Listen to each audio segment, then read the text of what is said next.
Hello friends, this is your speaker Gabriel Aruda with RevelationRevealedToday.com. You know, the world has been shocked as it has witnessed ISIS with their fierce persecution of Christians and anybody else that stands in their way. So what is the real motivation behind ISIS and why they're doing what they're doing?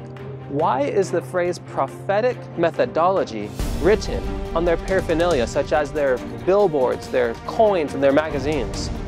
Why did they intentionally decapitate Christians on the banks of Libya and allow their blood to flow into the Mediterranean Sea right across from Europe? You know, ISIS is a huge issue and they have an agenda, but most people don't know what they're really about and what they really believe. We interviewed people to see how much they know about ISIS and their beliefs, and this is what we found. Why do you think ISIS is doing what they're doing?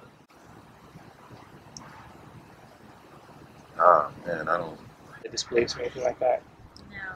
So, Exactly. have you ever heard of ISIS? I have, yes. Okay. How about you? Have No. you heard? No, haven't heard of the terrorist group called ISIS?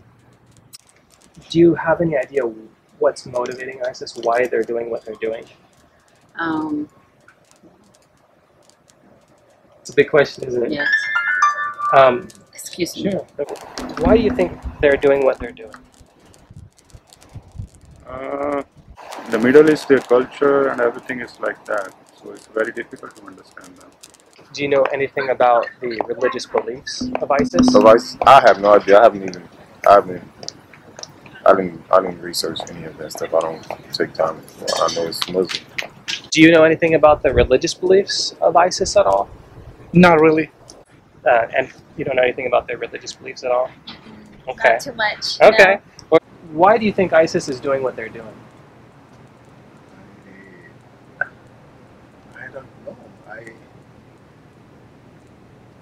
Personally, I don't know. Do you know anything about the religious beliefs of ISIS by any chance? No, I don't. Yeah, how do you think ISIS fits into what we see happening in end-time prophecy? End-time Bible prophecy, how do you think ISIS fits into that? I don't think it's the end of the world. Actually, I don't watch news, so I'm not familiar with that at all. They think they are Muslims, but I don't think they are following what their religion preached them. Go into history, who created Taliban? The Taliban was created like by US. But I think there's different types of Muslims. There's the good, the good ones that are believing in Allah and their God, and then there's the ones that are really murderers and killing themselves. That's the devil. That's what that is. I mean, that's realistically. I mean, if you want to say it, you just put it out there. How do you think ISIS fits into the scheme of end-time prophecy? Or just the fact that they killing Christians and the persecution. If you look at the end time events, as Jesus said, wars, rumors of wars, famine, this is part of it. ISIS's stated intention is to establish something called a caliphate. What is a caliphate? A caliphate is a society based on Islamic law. You see, in the extreme Islamic mentality, the caliphate is the only righteous government. Any other government based on any other law is illegitimate. And so to set up a worldwide caliphate, they feel is extremely important. So important, they believe it's even prophetic. Graham Wood, a journalist with the Atlantic Monthly, said this: "The Islamic State is no mere collection of psychopaths. It's a religious group with carefully considered beliefs. Among them, that is it, ISIS, is a key agent in the coming apocalypse."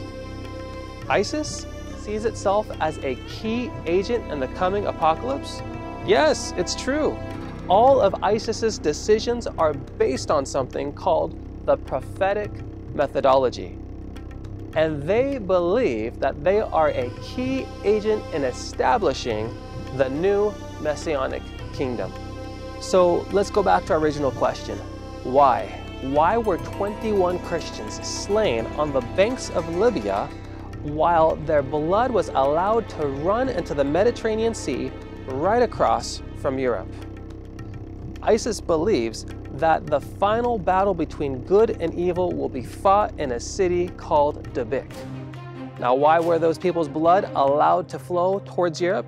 It's because they believe that the armies of the West, who they believe are infidels, will be led in the end by none other but the Pope of Rome. And that the armies of the West, through the leadership of the Pope of Rome, will sweep across Europe and come down to the city of Dabiq to fight with ISIS. At that time, they believe the entire force of ISIS will then meet the armies of the West at the city of Dabiq, and they will have one last showdown, one final battle. They believe at the beginning that the armies of Rome will appear to have the upper hand and will kill all but 5,000 of ISIS's forces. And then they believe that they will be driven back to Jerusalem, and then there, the Mahdi will appear. Who's the Mahdi? That is the Islamic Messiah, the Islamic Redeemer. He will then lead the forces of ISIS to defeat the armies of the West, and then the glorious kingdom of Islam will shine and righteousness will fill the entire world. So how does this scenario fit into end time prophecy? You know, it's very interesting that the Bible also says there will be one final battle at the end of the world, the Battle of Armageddon. What does the book of Revelation reveal about Islam and the role they play in end time events? Does the Bible actually predict that ISIS could be involved as a key agent bringing upon this world the Battle of Armageddon? Go to our website, revelationrevealedtoday.com, and there you could preview a clip that's taken from my DVD series on end times in the book of Revelation entitled Islam and the Battle of Armageddon. In the full presentation, I show exactly how Satan is using extreme Islam to bring this world to the Battle of Armageddon. Go ahead and click the link below, and it will take you directly to that preview clip. Thank you for watching. God bless you in your pursuit of truth.